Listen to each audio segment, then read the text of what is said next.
इकाई 15 खरगोश और हाथी।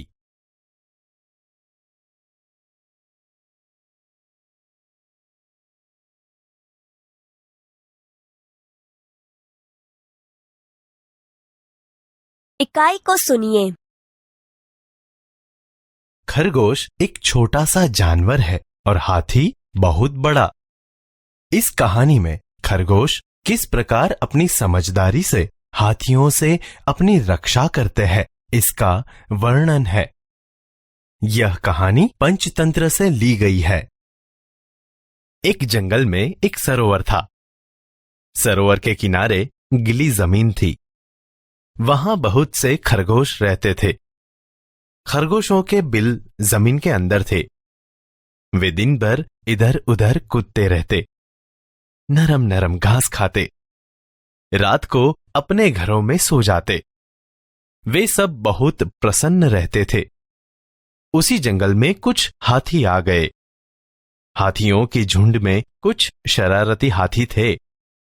वे अपनी सूंड से छोटे छोटे पेड़ तोड़ देते, पौधे कुचल देते। हाथियों के बच्चे खेल खेल में एक दूसरे से लड़ते। कभी एक छोटा हाथी नीचे होता, कभी दूसरा। हाथी पानी से बहुत प्यार करते हैं। वे सूंड में पानी भर भर कर नहाते, फिर सरोवर के किनारे मिट्टी में लौटते। नरम जमीन उनके भार से दब जाती। साथ ही कई खरगोश परिवार भी दब जाते। इससे खरगोश बहुत दुखी थे।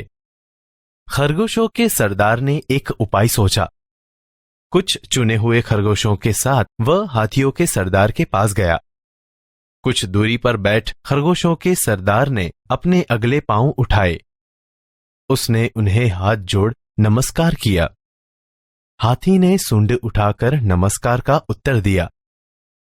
खरगोश सरदार बोला, हम चांद के भांजे हैं। चांद में आप हमारे भाई बंधुओं को देख सकते हैं।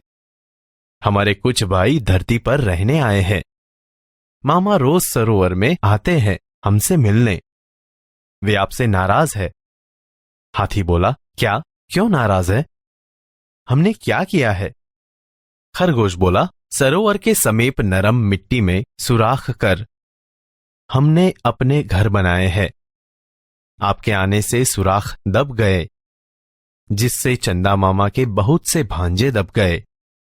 इसीलिए वे आपसे बहुत नाराज है। खरगोश आगे बोला, वे रात को सरोवर में आएंगे और उन्हें यह देखकर अच्छा नहीं लगेगा। रात हुई, पूर्णमासी का चांद निकला। हवा तेज थी। सरोवर में हल्की हल्की लहरें उठ रही थी। चांद लहरों के साथ साथ ऊपर नीचे हो रहा था। हाथी और खरगोश वहां पहुंच गए। खरगोश बोला, देखिए महाराज, चंदा मामा गुस्से से कांप रहे हैं। आप जल्दी यहां से दूर चले जाएं। लगता है मामा नाराज हो रहे हैं। हाथियों के सरदार ने अपने झुंड की तरफ देखा।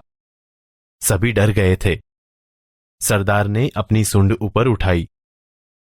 सभी हाथियों ने ऐसा ही किया। अब सरदार बोला, चमकते हुए चांद को हमारा नमस्कार। हम अपनी गलती मानते हुए आपसे क्षमा मांगते हैं। आप हमें क्षमा करें। हम अभी दूसरे जंगल में चले जाते हैं। अब ऐसा काम नहीं करेंगे जिससे दूसरों को तकलीफ हो।